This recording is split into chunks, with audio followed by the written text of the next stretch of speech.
The Civil Rights Movement in Arkansas, A Struggle for Freedom, is sponsored by the Arkansas Humanities Council in partnership with the Butler Center for Arkansas Studies. The interviewer is Linda McDowell, and videographer is Anna Lancaster of the Butler Center. Our interviewee today, Leroy Brownlee. Okay. That's Brownlee. All right. And today is August the 11th, 2014. So, Mr. Brownlee, thank you for interviewing with us today. Thank you for having me. And we're just going to start by getting a little background information on you, your age, where you were born, where you were raised, that type of information. At this time, on August 11th, 2014, I am 66 years old. Oh, happy I was born June 13th, 1948 in Arkadelphia, Arkansas, Clark County, and raised there all the way up from until I left college. I attended Peak High School, which was the local African American high school there. Upon graduation in 1966, I enrolled fall at Ouachita Baptist University. I was in the second class of African Americans that went over there and everything, and it was a great experience, leaving an all-black situation, going to a predominantly all-white situation, and not being ready, but I was able to fit in. Left Arkadelphia and came to Little Rock to run a social program that the federal government was funding to help cities that were having desegregation problems with kids. We got a grant from the federal government to go into 4 cities that was newly desegregated and try to aid and assist them in their transition. The cities were Blytheville, Arkansas, which is in Mississippi County up north, Ouachita County there at Camden, DeShay County over at McGee, and also Union County down at El Dorado. And those are the districts that we were to go in and try to work with the superintendents and the powers that be in there to try to solve some of the problems that they were having. It was an experimental program.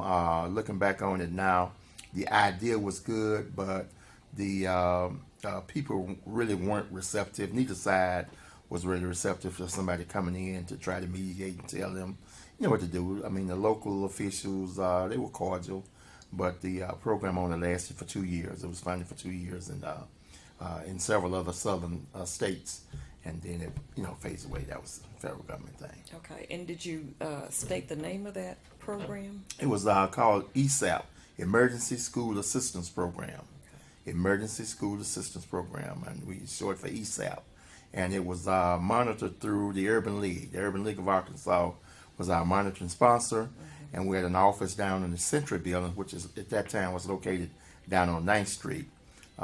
Some people remember upstairs over the Diplomat Club, right up the street from Bobby's Hot Dog Stand, back when 9th Street was still 9th Street before 630 come through. Okay. Let's go back to growing up in Arkadelphia. What was it like during your growing up years?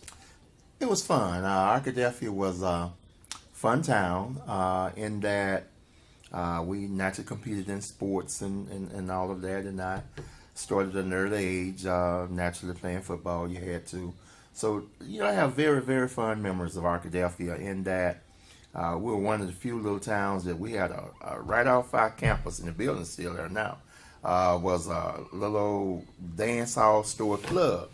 And we would leave for lunch and go to the high, and we danced all day at noon. So at noon, we would dance every day from school, and on Wednesday nights at the choir rehearsal, we'd have dancing and everything. So if you couldn't dance in Arkadelphia, you was just sort of on the sidelines. So we had that good football program. We won several championships. We also, my senior year, we got our butt beat. I don't think we won about 2 games, you know, because we moved up to a higher classification, and we just didn't have the numbers to sustain and support it. In my class there, coming out of Arkadelphia, there were 8 of us that went over to Ouachita, and 3 of them received PhDs. One is teaching at Lafayette right now. She's at Lafayette, the University of Louisiana Lafayette. One is at Indiana University. She's been there about the last 30 years. And so one is deceased. But we had 3 kids out of my class that went on to receive PhDs in higher ed, and we also had one of my classmates, my best friend, ended up being the city manager of Dallas, John Worrell. And John was negotiated the new basketball arena down there that they had, and he did such a good job that he came out and set up his own investment firm. John died several years ago of cancer, but we have a foundation in Arkadelphia, Clark County now that we have a scholarship breakfast every year, every 2nd of August, and we give scholarships. This year we gave three incoming freshman scholarships of $1,000 apiece, and we have 2 kids that are in grad school. One girl is at the University of Maryland working on her PhD. She's writing a dissertation and teaching, and the other student is in veterinary science at Tuskegee, and she's in her 3rd year there, and she'll be coming out. So we gave scholarships to grads and the undergrads, and we do this every year. And so, but growing up in Arkadelphia was a lot of fun. Had great teachers, good administration there in high school and all. Very little crime. Everybody got along. We didn't have any gangs or anything because everybody knew everybody. Most of them was cousins or something. You know how it is in those small towns. Right. Everybody's hooked up some kind of way. So it was just a lot of fun, And Peak was a segregated school. Peak was an all-black high school there. Peak High, named after J.S. Peak, who was a prominent educator back there I think he died in 1905. He was really noted for being the biggest developer of the Arkansas Eastern Stars, Prince Hall.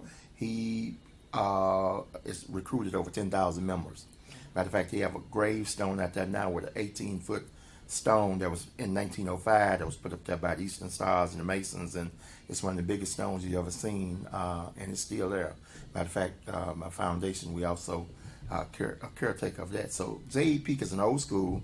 1938, it was a Rosenwald. 1928, the old school burned down. It was Sloan, and so they got the property up on the Peak property, so they named it Peak Rosenwald, because you're familiar with the Rosenwald Foundation. Yes. They were the ones who, and it's been restored. It's on the National Registry, and it's just a beautiful, beautiful building and everything. It's one of the few buildings left in the state that was a Rosenwald school that's fully functional. The Arkadelphia School District has taken it over, and they maintain it, and all of our memorabilia and everything is stored therein and displayed, and they also use it as a child care center. Mm-hmm. So Arkadelphia school system was sent a lot of kids on up for higher education, on the college and everything. Our principals, Mr. Hildred, who was from 1916 to 1938, graduated from Tuskegee.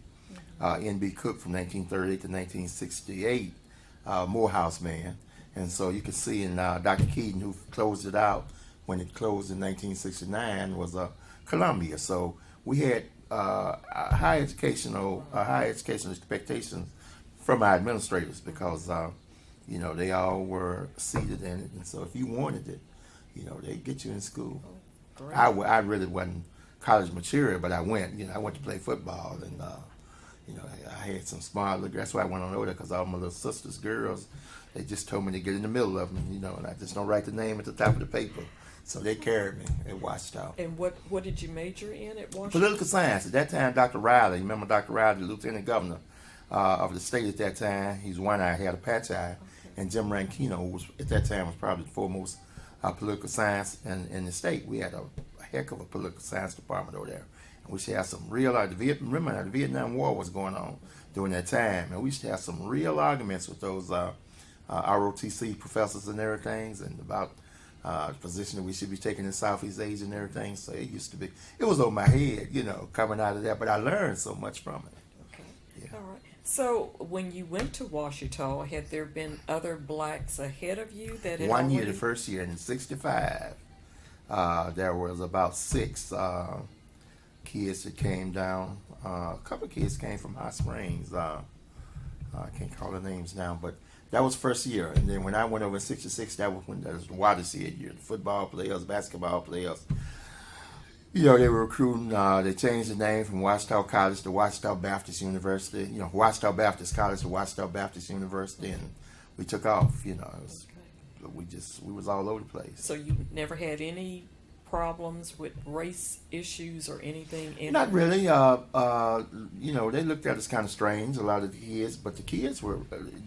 If there was any problems with faculty, for them to adjust to having African American students in their classroom, they just wasn't used to it, and that kind of thing. Some of them were more Christian minded and they could do it. Others were just standoffish and everything. But overall, it was fun. Okay. It really was. Now, were you involved in the civil rights movement in Arkansas at all? I want to think so. I want to think that I was. I was exposed early to Black United Youth. Black United Youth made a profound impact in Little Rock and the really desegregation of Little Rock. At some point, the story is going to be told because Black United Youth did more to impact involvement in Little Rock than 57 school crisis.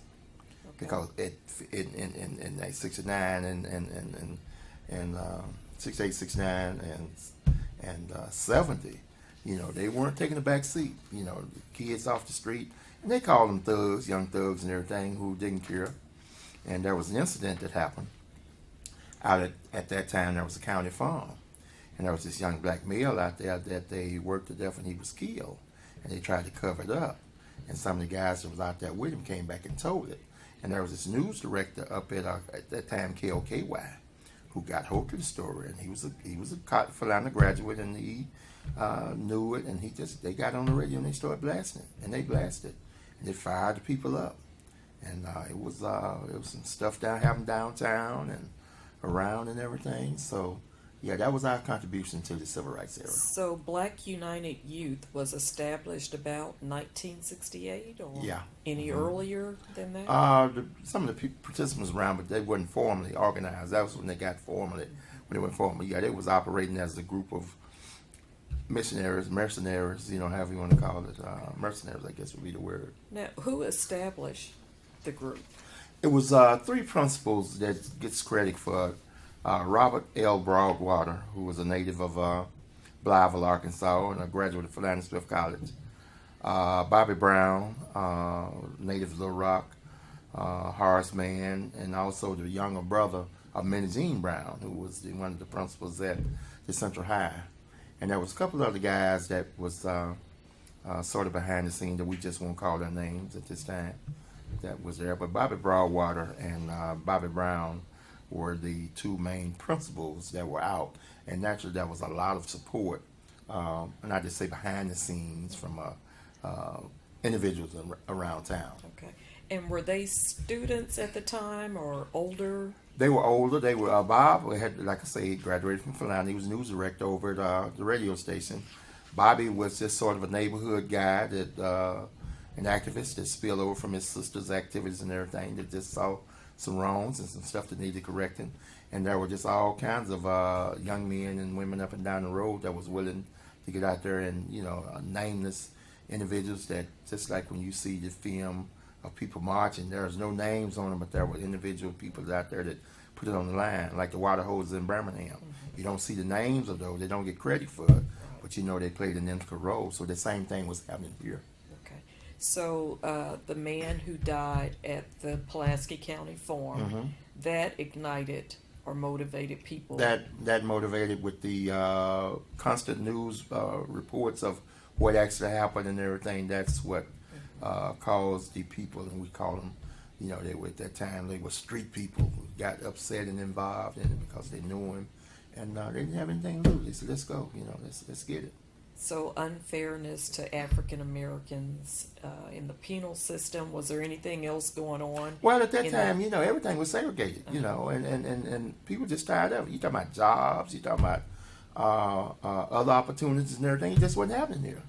And so they say, hey, that's enough. And that was enough to just spur them on and everything. And like I say, the boycotting of the grocery stores and that, one particular store, Kroger. And if you go back and look and check, their national representatives come in here and had some Safeway and everything. And there was some negotiation that was made that affected the country because of negotiation here in Little Rock. So you could go into the stores, spend your money, but they would not hire any African Americans to No, work. other than a janitorial, somebody might have the, a janitorial job cleaning up, but no clerks, no managers, none of that. Right. So who was the first person? Do you remember who the first person was to go into the Safeway or Kroger stores?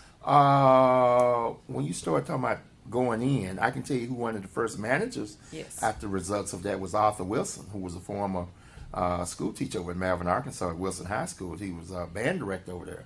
And he ended up on High Street, what's called High Street, it's Martin Luther King now, where that human service office is. That used to be a big Safeway store. He ended up being the manager, store manager. And, when we were boycotting up there, if you come up and buy groceries, there were guys that were coming in and just throw your stuff out and turn it out and dare you to go in there. If you went in there and everything, you'd meet resistance, coming out. It was just that sensitive. So did that deter the community from crossing over the boycott lines? No, it didn't. I think the community was really behind it. I think Little Rock was ready for some changes. Everybody talk about 57. That was really depressing. It was a lot of people lost big, and jobs, and families had to move and all those kind of things. They don't talk about that. But they were ready. They were ready, and say 10 years later, they was ready for it, and it was on. Would that include even older adults, senior adults? Sure. It was on. They were supportive because it was time. It was way overdue. And so, you always have those who, gonna be satisfied with status quo, but for the majority of the people, they were ready for it. Okay. So what were some of the goals and the mission of Black United Youth? Equal opportunity. Basic equal opportunity, because, as we said, jobs, all of those kind of things that go along with it, little things like swimming pool, one swimming pool out at Gilliam Park and others, and they closed them and going on and all those kind of things. It was just enough. And you think about it, it was some harrowing things going around. All the boys was going off to Vietnam and different kinds of things. The world was changing right before our eyes, and Little Rock just became a part of that change. So, did you demonstrate, or there were a couple of events that happened downtown. This well documented in the papers. You could call them sit-in. A couple things happened down there. That's sort of milestones. Okay. So was anyone in the group ever arrested? Did they Sure. Sure. Yeah. Wow. Yeah. Were you ever arrested? Oh no. I was a little fella that was coming here from the country to run that program. They brought me in to run the emergency school assistant program. I had set up a chapter in Arkadelphia, but the fact that I was attending Washita, and at that time I was wearing double-knit pants and wingtip shoes, so that made me stand out a little bit different, and I was able to just sort of slide around. The boys took care of me, and they said, "Okay, brother, you just stay over out the way, and you be our little front guy." And went on. So, but no, I never was a part of that. And we had incidents up at Earl, Arkansas, where there was a riot. Reverend Ezra Greer, who was leading the charge up there, was attacked and brutally beat and everything, trying to get some changes. At that time, you had a lot. BUI was sort of a coalition of the boys over in the Delta Coalition, and over here, you had people were sort of trying to come together, band together, even all around some of these areas where you had major concentration of blacks. And there were more educated blacks that were really behind it, and that was a mixture, and I'll say it just like this: you had a mixture of educated African Americans and what we call street African Americans. And the educated guys would come up front at the table and they'd do the negotiating. And the street African Americans would go in there and throw the rocks, do the burning, whatever else needed to be done. And it worked out great. Wow. Now, who were some of can you name any of the professional? No. No, I can't. It wouldn't be fair to them to call their names down. People in Little Rock know who they were. Old citizens know who they were. Did you have any attorneys on staff that you could call on, or bail bondsmen? Sure. One of the most prominent attorneys in terms of bailing people out was John Walker. I mean, he's a civil rights lawyer. John was right there from all over the state, doing it at that time. John, Richard, that whole law firm, was doing those kind of things. So, yeah, they were very prominent in that role. And you mentioned that you set up a group in Arkadelphia? Yes. Were there other places that Yeah, you had PUI was set up? Blyville, Earl, uh, Camden, uh, McGee, and El Dorado. Yeah, and North Little Rock. North Little Rock had its own program that was. They had several incidents and stuff over there that they were rolling with. Did anyone from outside Arkansas ever come in, like famous leaders come in to consult with you, or? I don't recall any outside people coming in. At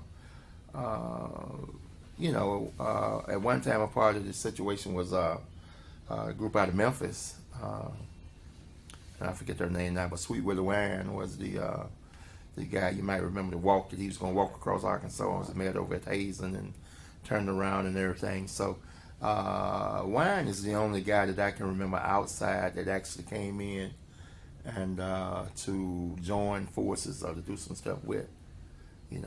That was communications all the way around up and down the line. Certainly, channels of communication was open, but he's the only individual that I can remember that actually came in and visited and went across. Okay.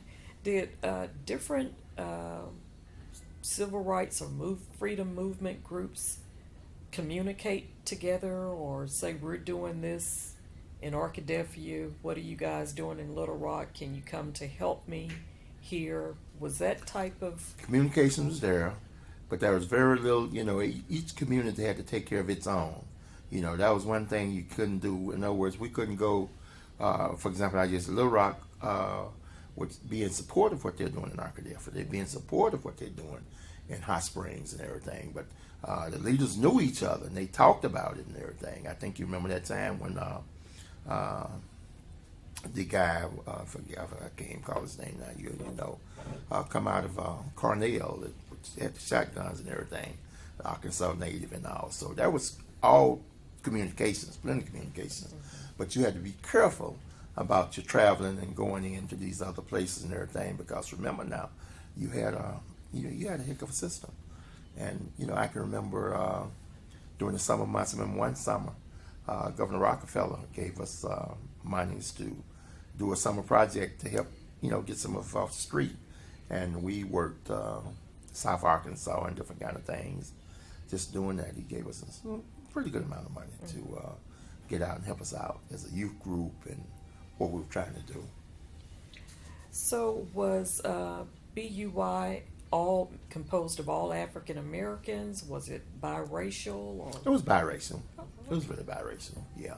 I guess the most prominent guy around, and we often refer to him, and I think everybody knows him, is Howard Himmelbaum, because Himmelbaum came in here with SNCC from New York and just sort of stayed, and he was a part of the Urban League staff and all, so he was always involved. And there were others, it wasn't something that they could jump up and do with you at meetings and stuff. Guys would show up, and talk about it and do different things, but it wasn't something, because a lot of times a lot of the I guess I can say some of the blacks just really weren't still comfortable with that, because they felt that there could be betrayal and those kind of things. So, but that was some. It was biracial. Okay. So, in growing up, was there any one incident in U.S. history or Arkansas history that got you fired up to want to make these changes? The one thing that always bothered me, I guess that impacted me more than anything, was the Emmett Till situation in Mississippi. And my grandmother was trying to explain to me what happened, how it happened, what happened, and why, things were like they was. And when Jet Magazine ran that picture, it's like, I'm 66 years old today, and I can still just vividly remember that picture. And I think that picture just sent all kind of messages across the country and everything. That was, to me, that was my watch seat. It was like, okay, Brownlee, let's go. It's like, he did what? And they did what? And this is the results of it. And the best thing Mamie could have done was when she opened that casket and let the world see what happened. And then the guys, they got away. And I was like, whoa. I had a picture around here of him for years, and my wife made me take it down coming in. She felt that it was super sensitive to some people and everything, but that was mine. Emmett Till. Yeah. I think that struck a chord with a lot of people throughout the country.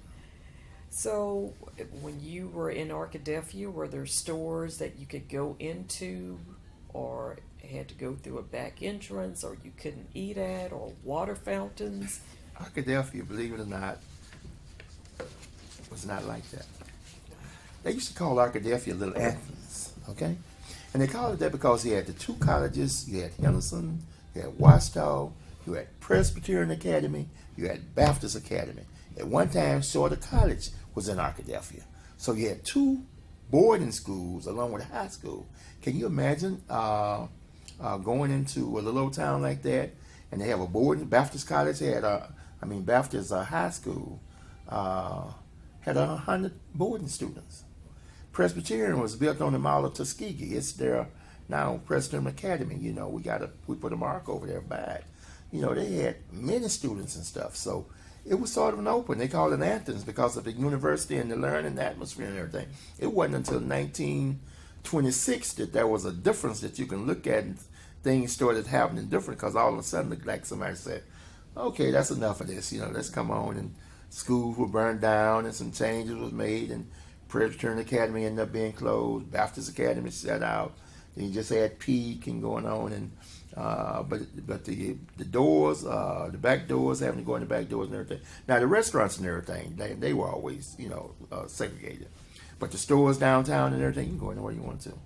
Some of my fondest memories is on Saturday morning going down to Sterling's and smelling popcorn, buying a little chocolate cluster can. I save my money all the week to go down there, but no, Arkadelphia was pretty open, put it like that. So did Sterling's have a lunch counter? No, they didn't have a lunch counter. Okay. There weren't any lunch counters downtown per se. They had a couple of little cafe type restaurants that we worked in, but we didn't go in to eat. Okay, it wasn't. So we were satisfied. We were going out West End. We used to call it West End or East End, and anyway, so it went somewhere. I can remember that in 1964.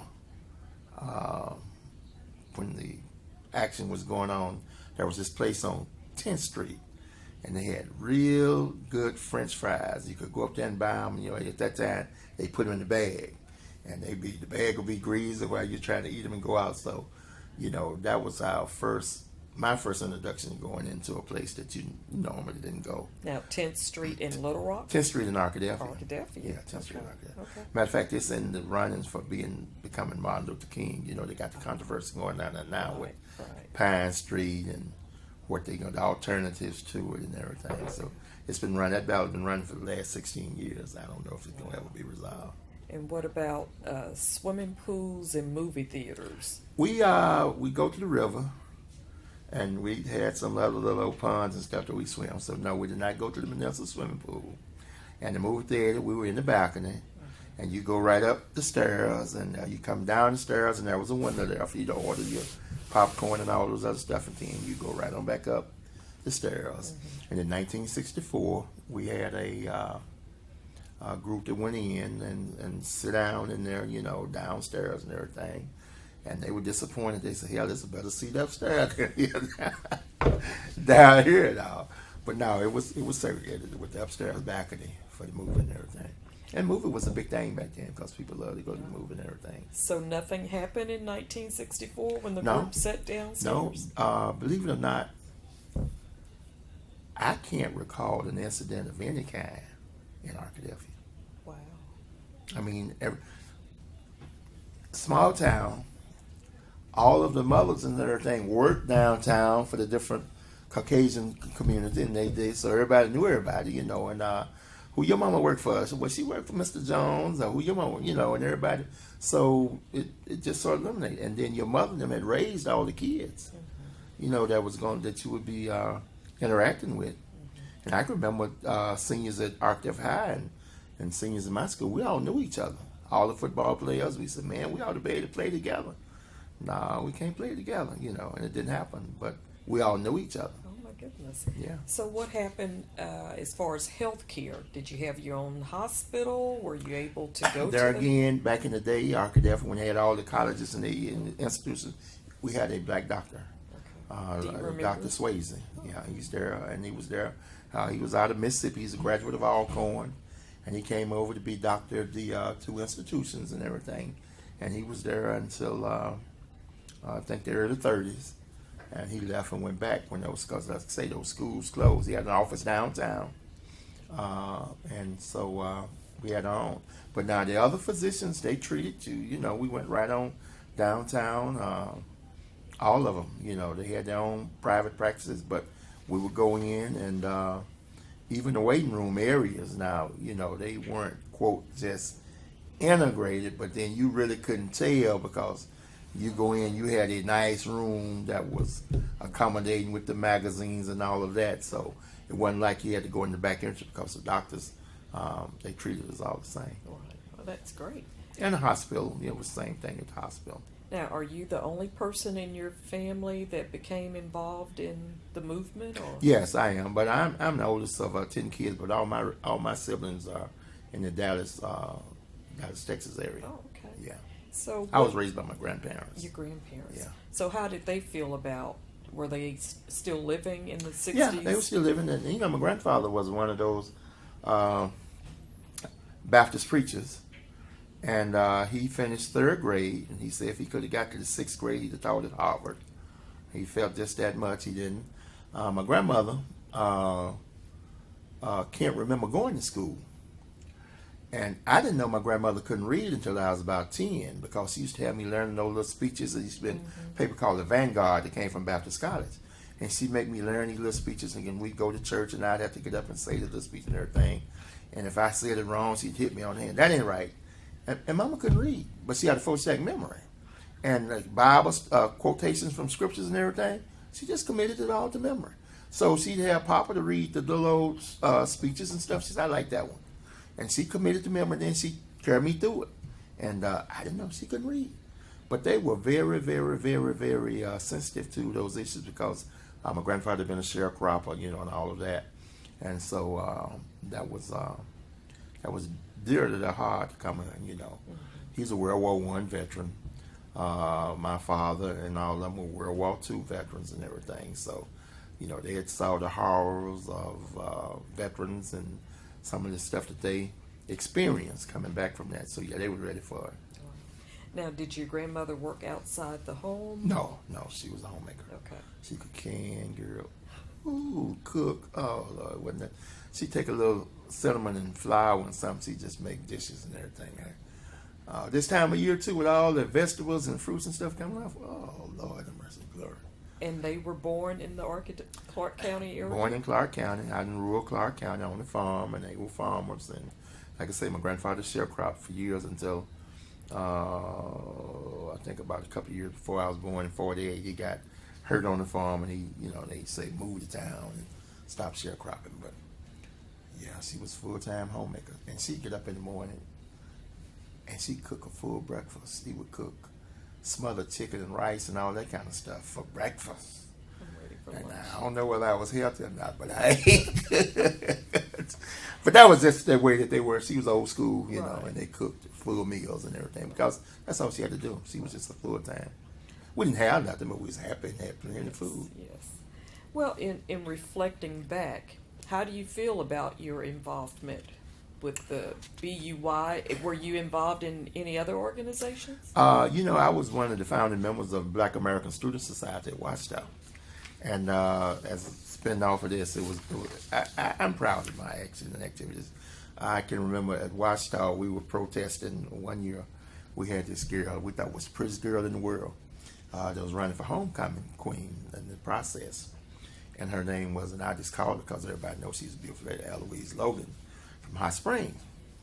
And so we was all read back. We just knew that she was going to place.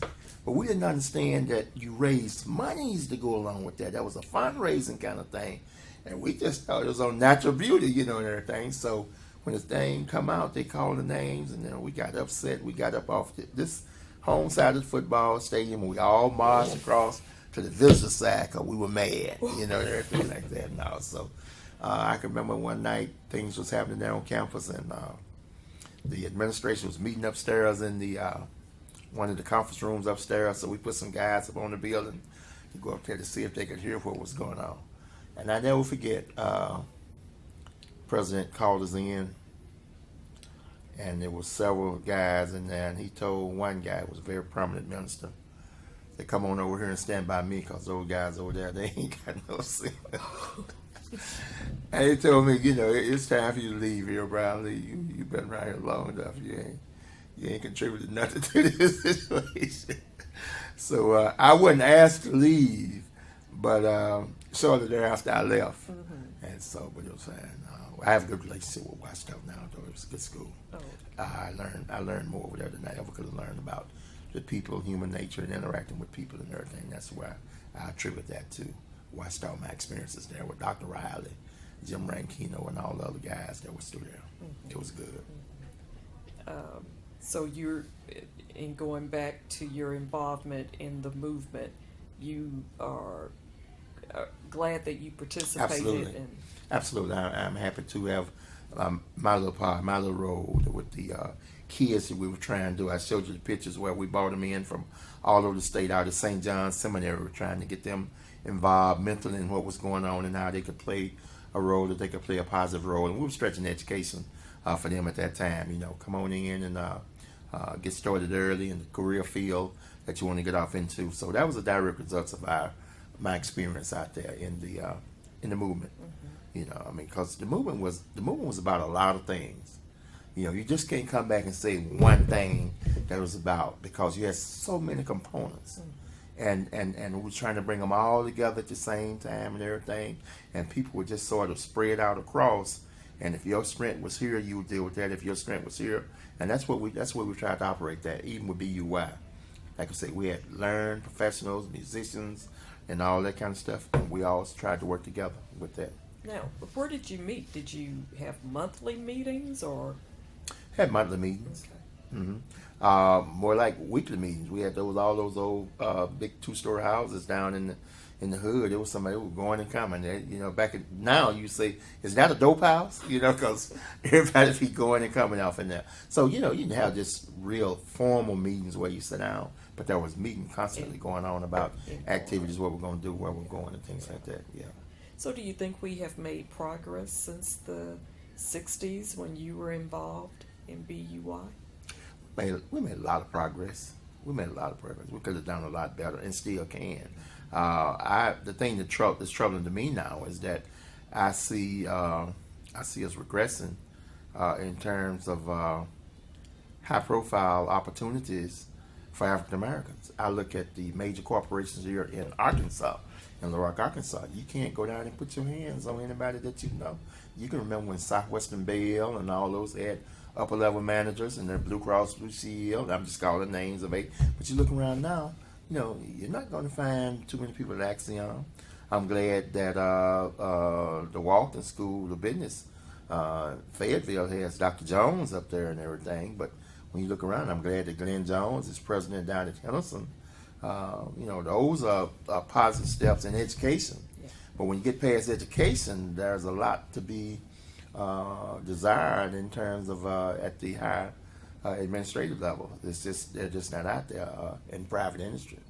So what is the difference? How did we make those changes early on, putting people in positions, and now seem to have less? If I had it, I'd sell it. I don't know. I know that we're very well educated. I know we got kids that come out of the best business schools and all those kind of things. But for whatever reason, they're not ending up in those career tracks that we once feel.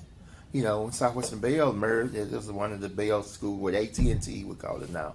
You look at AT&T, and I can remember when there were 8 or 9 people in the management level going on up. And you go through there now, and you might not see that. Blue Cross Blue Shield was another one. And Little Rock, I'm just talking about the Little Rock that I knew, that at one time we had people everywhere.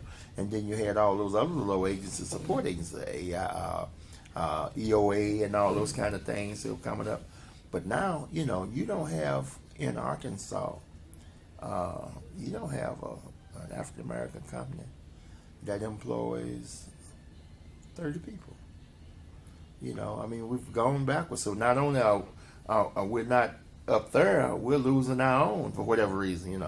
I think about a couple of companies, I won't call the names, but several years ago they were like booming, and now they don't even exist.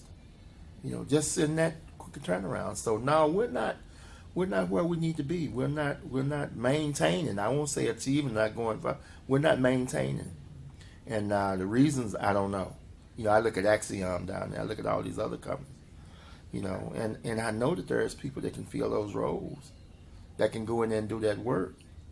Right. So, do they go in and apply? Do you do the brother-in-law thing? Is it who you know?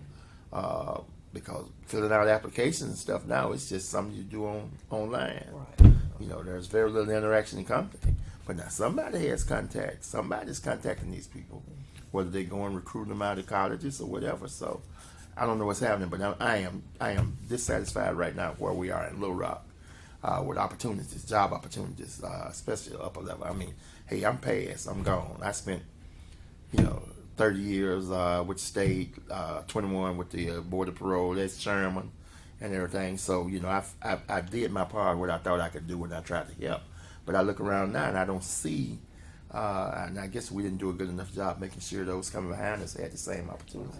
Because there was a period of time in that we saw a lot of growth in first this and first that and first that. And people got tired. I don't want to be called the first, and I don't want to be the first. And now, you're not even second or third, anymore. So I know there was a time with African Americans that a lot of times once we were educated, we would leave the state for better opportunities. Do you see that still happening? Are we still taking our education and? It's people that with real advanced degrees pretty much have to leave, but now it's sort of limited as to where you can go because, it's a nationwide syndrome. And let's take a look at a group of people that we know. Just think about all the guys that came out of high school that didn't want to go to college. They used to go to Michigan. Lands and Flint, the auto industry and everything and all those kind of places. It's shut down. That's automated now. So people leaving the South that once went to Chicago and all up and everything, it's nothing up there for them. So it's difficult. But if you're in higher ed, you can probably find a school, the HBU, another opportunity to give you something and everything. But you take it right here in Arkansas. Yeah. Look at all of the PhDs and all the people right. You don't find nobody. Ain't nobody over at the college over at High Spring, the junior college or community college. You don't have a president of all the 23 two-year schools around here in the state. You got one president of what's considered a white university. That's Glenn Jones and Henderson. Everybody else. Then you start looking at the professors. UA Fayetteville has more. And as they should, because they can get the best. But these other schools, they might have a faculty member or something. I think A State has a big number. So if you're in education, your role is limited. Now, if you're in construction, it's hard to get financing and bonding and all those kind of things. So it's sort of difficult out there for us now. There's a period of time things just sort of standing still. We had to stand still. Well, is there anything else you would like to add to this interview about your time in the civil rights movement? Anything you'd like to add to that? I wish that some of the people that was actually a part of that movement, people that put it on the line every day, would get the credit that they're due. The Delta Coalition that was formed over in East Arkansas with Attorney Jimmy Wilson, Everett Shelton out of Forest City, Sylvester McDonald out of Blyville, Ezra Gear out of Earl, Roy C. Laird out of Cotton Plant. Those were guys that came together and said, hey, we got to make it better. And they did. And it was called the Delta Coalition. But nobody even mentions them. They don't know anything about them. They don't talk about them. They don't talk about the input that they had. Because, see, at one time, all those little towns over there in the Delta, they had little black mayors and all that. They had a Black Mayors Association that came out of that and everything, and they was really stressing, hey, we can go ahead and take these little towns, these little communities over and everything. But nobody talks about the Delta Coalition, you know. We don't do a good job with our history. Right. We don't do a good job recognize those soldiers that were out there on the front line that was actually trying. Like I say, Sylvester McDonald was a funeral home operator in Mississippi County, Blytheville. You got a big funeral home up there. You just look around. Jimmy Wilson had a law practice over there. He used to do a lot of things there in Phillips County. Phillips County at one time was on fire, and Dr. Miller and all of them. So I just feel that not enough credit is actually given to those guys. And now, it's almost impossible. Nobody want to hear that history. Nobody want to talk about what happened then, civil rights. That's like right now, people talking about Dr. King. Most of these kids don't run about no Dr. King. It's like me and you talking about Booker T. Washington. We know of him, and that's the same that's coming up, and they still want to say, man, he got a dream. Kids, I dream all the time. So there we go. But we don't do a good job of taking care of our history and people that put it out there on the line. And there was some soldiers out there. Some Miss Annie Pike over there, one of the Republican candidates for Congress and everything. People don't know about Annie Zachary Pike. She's a strong lady over there in Marvel. She was a farmer and everything. Big time lady. Who is Annie Pike? I don't know Annie Pike. But during that time, she was a true soldier, Yeah, I Miss agree. Bankhead, Anime Bankhead, and all those people. They don't know about it. They see Bankhead Drive going out through there. But they don't know the role that those people played in making things better. That's right. They were concerned about making it better in the community. And they weren't for themselves. That was one thing people don't understand. They weren't doing it for themselves. They were doing it for the people and surrounding, for their kids and coming around that community. Because now if you were selfish and doing it for yourself, you didn't last long. Because they'd run your butt out of there. Well, I really appreciate the interview with you today, and I appreciate everything that BUY and other groups at that time did to pave the way for us coming behind you. So I just want to take this time to acknowledge that. And hopefully out of this project, we'll hear about some of those names, people that you've mentioned that we've never heard of before. I think that would be good. I think people need to know about people and the circumstances that they were involved in and the contributions that they made, because they're real and they're you can document it. What to say? Look it up. You can document it, but it's stored away. It's over here and over there and everything. But there are documents that will support that. All right. Well, thank you very much, Mr. Brownlee. We appreciate talking to you today. Thank you for coming and having me. Thank you.